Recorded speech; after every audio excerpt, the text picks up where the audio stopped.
ॐ विश्वानि देव सवितर्तुरितानि परासुव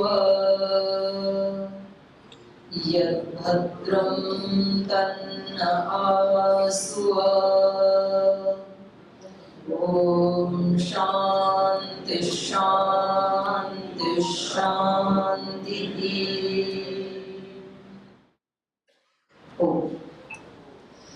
परम पूज्य गुरुदेव और श्रद्धेय आचार्य श्री की पावन सूक्ष्म उपस्थिति को प्रणाम करते हुए हमारे ज्येष्ठ भ्राता भी हैं, मार्ग प्रदर्शक भी हैं और भारतीय शिक्षा बोर्ड के चेयरमैन तो हैं ही, पर मैं इनके अंदर एक ऋषि के दर्शन करती हूँ।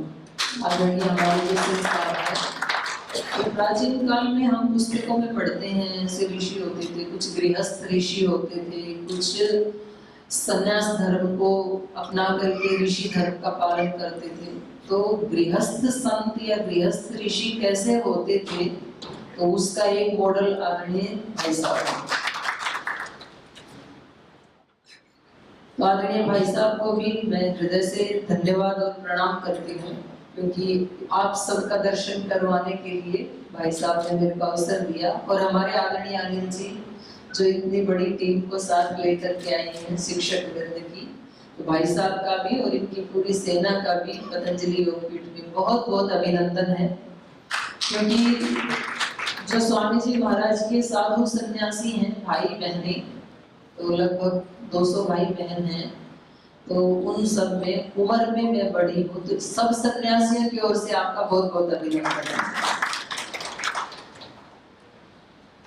तो खैर सारा भारतीय शिक्षा बोर्ड के बारे में तो आपको आदरणीय भाई साहब अभी बताएंगे ही।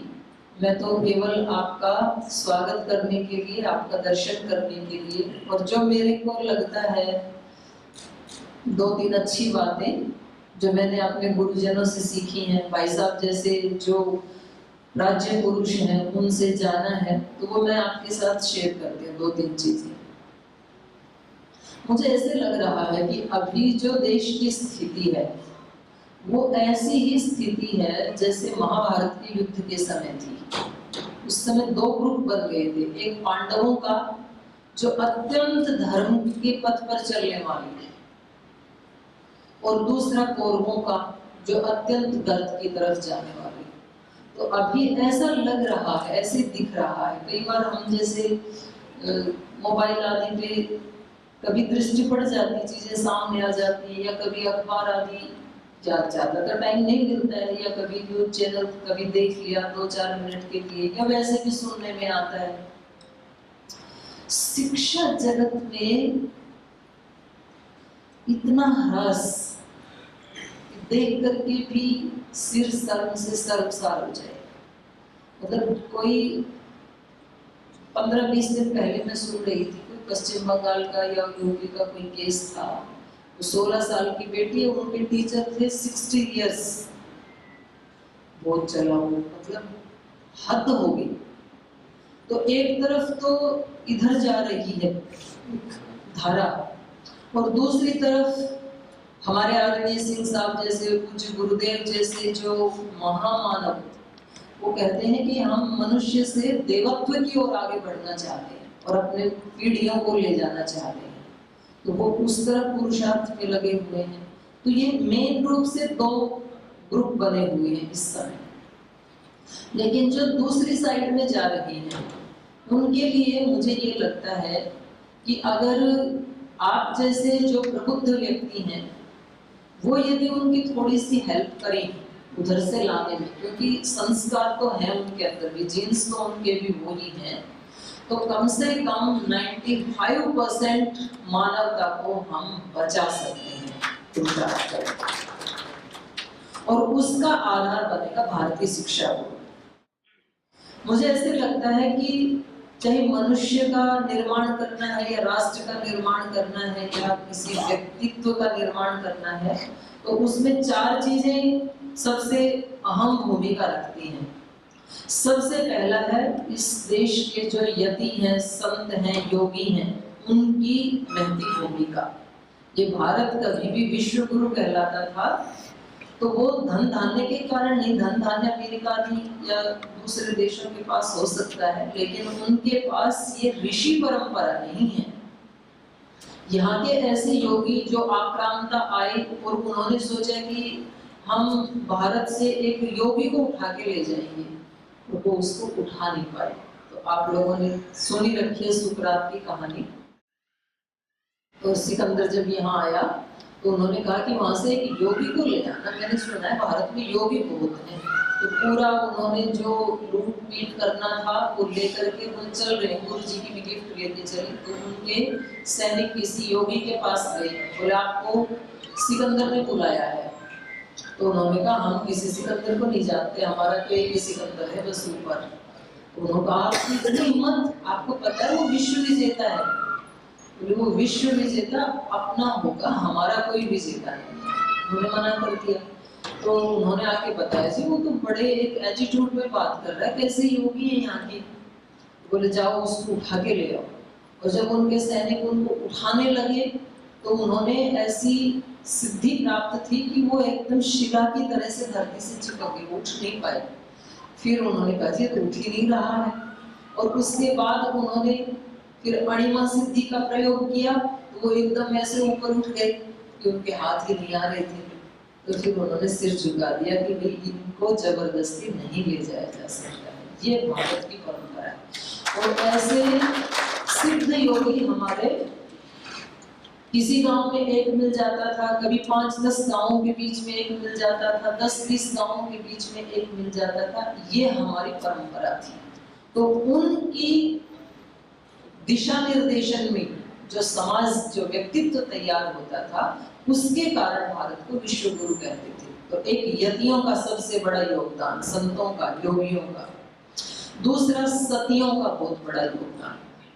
राजस्थान की तो धरती सतियों की धरती, महापुरुषों की धरती है।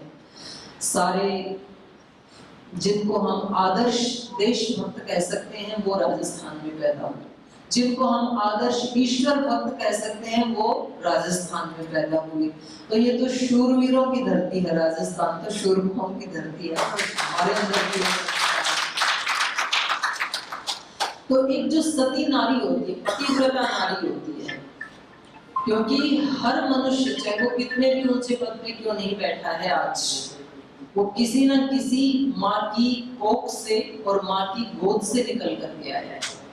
तो जो माँ संस्कार दे देती है 5 वर्ष तक अपने बच्चे को, तो वो उसकी 5 वर्ष की शिक्षा एक तरफ और फिर पूरे जीवन भर की शिक्षा एक तरफ, और दोनों को भी तराजू में तोलेंगे तो 5 वर्ष तक की शिक्षा ज्यादा भारी पड़ेगी।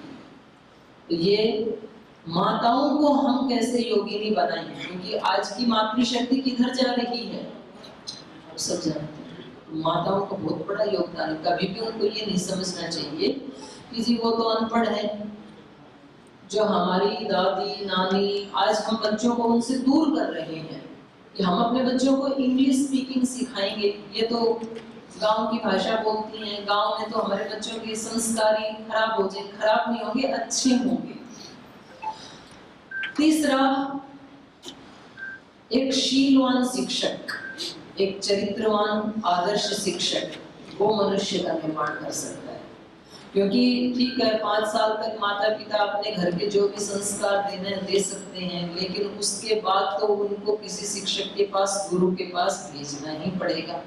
चाहे वो रामकृष्ण भी क्यों ना हो, चाहे वो सुदामा जैसे बेचारे हमारे जैसे सामान्य व्यक्ति भी क्यों ना हो, पर सबको गुरु की शरण में जाना ही पड़ता है।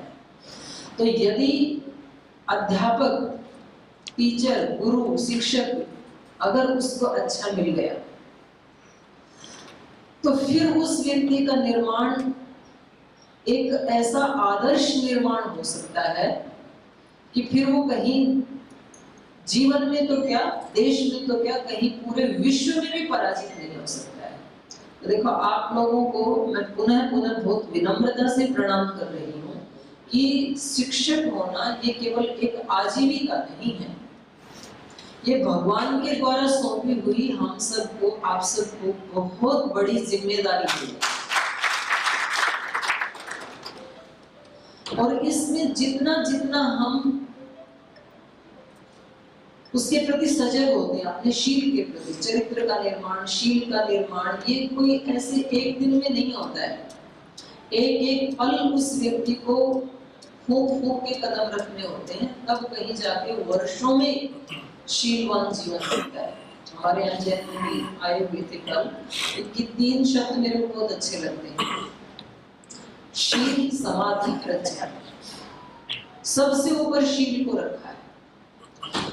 हमारे यहाँ, आप तो राजस्थान से आए हैं, शिला एक शब्द आपने सुना होगा।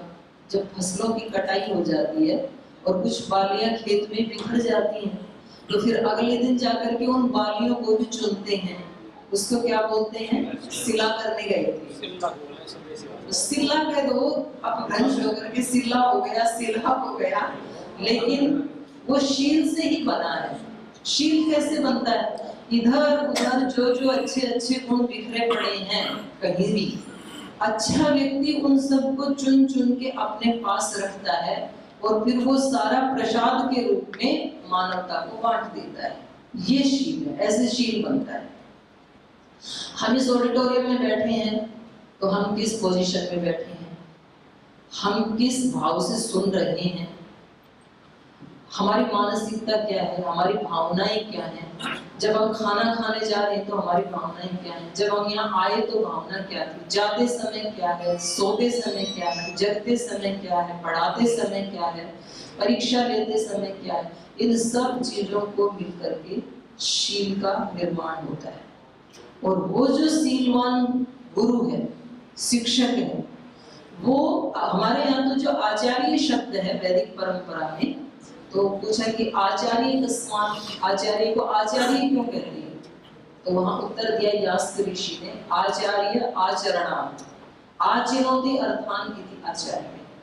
वो अपने आचरण से सिखाता है, शब्दों से नहीं सिखाता, खुद वैसा जीता है, इसलिए उसको आचार्य कहते हैं। तो तीसरे नंबर पे मुझे गुरु की भूमिका लगती है। पहला योगी, दूसरा एक शीलवती पतिव्रता आदर्श नारी माँ, और तीसरा शीलवान चरित्रवान शिक्षक गुरु आचार्य, और चौथा फिर धर्मवत्सल न्यायप्रिय राजा। ऐसी देश की राजनीतिक व्यवस्था ऐसी, तो फिर राष्ट्र का निर्माण होता है, व्यक्ति का निर्माण होता है। और फिर किसी स्वर्ग की कामना नहीं करनी होती, जहां वो व्यक्ति रहता है वो अपने आजू बाजू में स्वर्ग का निर्माण कर लेता है।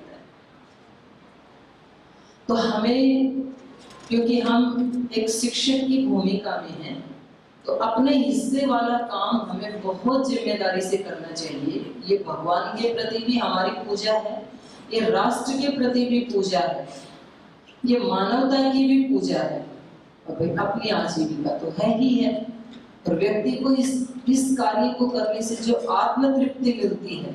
आपने जिन बच्चों को पढ़ाया, आप उस समय तो आप सबको व्यक्तिगत रूप से जानते भी नहीं थे, कक्षा में जो भी 20-30-50 विद्यार्थी थे, लेकिन आपने अपना व्यक्तित्व ऐसा आदर्श रूप में उनके सामने रखा।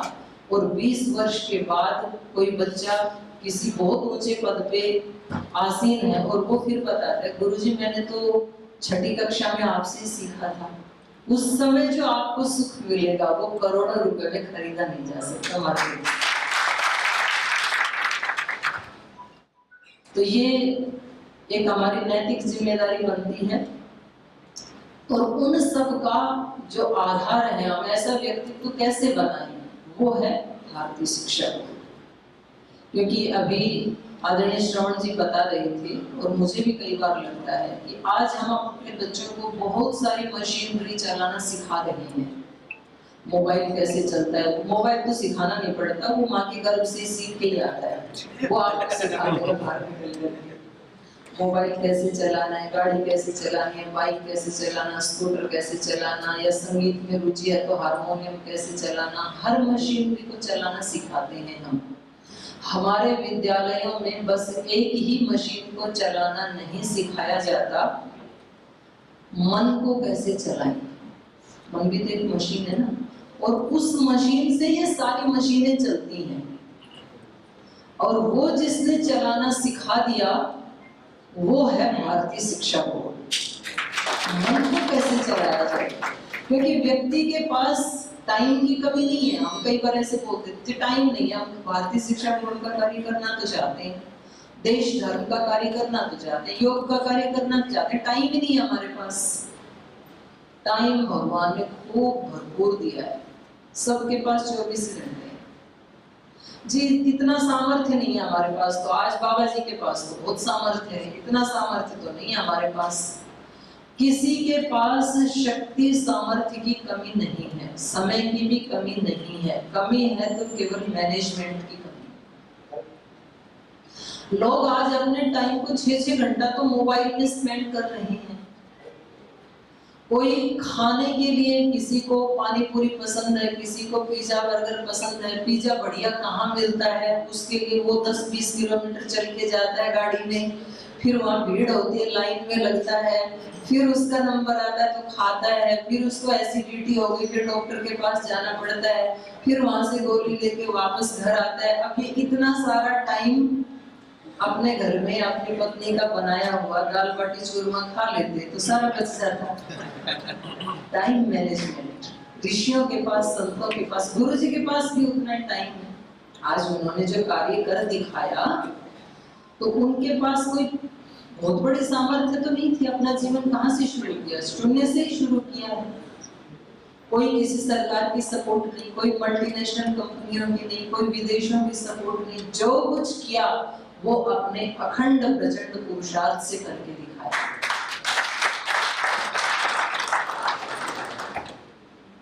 तो हमें केवल मैनेज करना है अपने टाइम को, अपना लक्ष्य बना करके कि हमें इस राष्ट्र निर्माण में, अपने जीवन के निर्माण में, अपने कुल खानदान को आगे बढ़ाने के लिए, अपने बच्चों को आगे बढ़ाने के लिए हमें कैसा जीवन जीना चाहिए। तो उसका आधार भारतीय शिक्षा बोर्ड बनेगा। और ये तो राष्ट्र निर्माण का कार्य तो शुरू हो चुका है, क्योंकि ये तो भागवत कार्य है। देखो, मैं आप निमित्त नहीं बनेंगे, कोई और निमित्त बनेगा, क्योंकि भगवान को जो कार्य करने होते हैं वो कार्य संपन्न होते ही हैं हर हाल में। तो हमें सौभाग्य मिले तो ये हमारा परम सौभाग्य, अच्छी बात है। हम नहीं तो कोई और निमित्त बनेगा। भगवान के ही निमित्त आज परम पूज्य गुरुदेव और श्रद्धेय आचार्य श्री बने हैं। ये कोई मनुष्य का कार्य नहीं है, ये भागवत कार्य है। मनुष्य इतने शॉर्ट टाइम में इतनी बड़ी क्रांतियां कर ही नहीं सकता। कोई एक मनुष्य अपने पूरे जीवन भर में कोई एक क्रांति करता है। मैं पतंजलि योगपीठ से पिछले 35 वर्ष से जुड़ी हुई हूँ। 90 में जुड़ी थी, अभी 25 आ गई। मैंने अपनी आंखों से देखा है कि ये यात्रा कहाँ से शुरू हुई थी और इतने शॉर्ट टाइम में योग की क्रांति इंटरनेशनल, आयुर्वेद की क्रांति इंटरनेशनल, स्वदेशी की क्रांति इंटरनेशनल, बाहर भी मिलेंगे हमारे प्रोडक्ट, और अब ये शिक्षा की क्रांति होगी पूरे भूमंडल में। और उसके और देखो, उस कार्य में तो फिर भी कोई व्यक्ति आलस से कर सकता है, ठीक है जी मुझे योग नहीं करना, मैं तो दवाई खा लूंगा, ऑपरेशन ही करवा लूंगा। लेकिन हमारे बच्चे अच्छे बने ये हर व्यक्ति चाहता है। इसलिए शिक्षा की क्रांति इन तीनों क्रांतियों से बहुत तेज स्पीड से होने वाली है। तो ये भगवान की इच्छा है। भगवान भारत को ऊंचा बनाना चाहते हैं। भगवान भारत से ही सारे विश्व को एक दिशा देना चाहते हैं। तो उसमें हमें यदि छोटी सी भी भूमिका निभाने का अवसर मिलता है, ठीक है। आदरणीय भाई साहब ने ज्यादा पुण्य किए, ज्यादा साधनाएं की हैं, इसलिए इनको एक बहुत अहम भूमिका निभाने का अवसर भगवान ने दिया, एक चेयरपर्सन के रूप में। और फिर इनके निर्देशन में करोड़ों लोग पूरे देश भर में लगेंगे उस कार्य में। लेकिन हम एक गिलहरी की तरह एक आहुति तो इस विराट यज्ञ में दे सकते हैं। तो बस मैं तो इसी भावना से सेवा करती हूँ। इसमें कुछ बहनें भी हैं, कुछ भाई भी हैं। तो भाइयों को, भाई तो अच्छे होते ही हैं, हमारे गुरु जी बोलते हैं भाई तो अच्छे होते ही हैं, लेकिन बहनें तो उनसे भी अच्छी होती हैं। क्योंकि बहनों के अंदर एक जिम्मेदारी का भाव बहुत होता है। तो अगली बार जब आप आए पतंजलि योगपीठ तो आप अपनी देवियों को भी साथ लेके आना, तो मैं एक बार उनसे भी मीटिंग करेंगे, एक बार हम भी जाएंगे, चले जाएंगे और आपका बहुत सहयोग करेंगे सेवा करने में। तो बस ये 2-3 बातें जो मेरे को अच्छी लगी अपने गुरुजनों से सुन करके, तो वो मैंने आपके साथ शेयर की। और मुझे पूरा विश्वास है परम पूज्य गुरुदेव का आशीर्वाद पा करके और हमारे ऋषि कल्पादणी भाई साहब का कुशल नेतृत्व पा करके निश्चित रूप से आप एक इस विराट यज्ञ में अहम भूमिका निभाएंगे और एक नया संकल्प लेकर के यहाँ से जाएंगे। इन्हीं भावनाओं के साथ पुनः आपका हृदय से बहुत बहुत धन्यवाद, बहुत बहुत प्रणाम।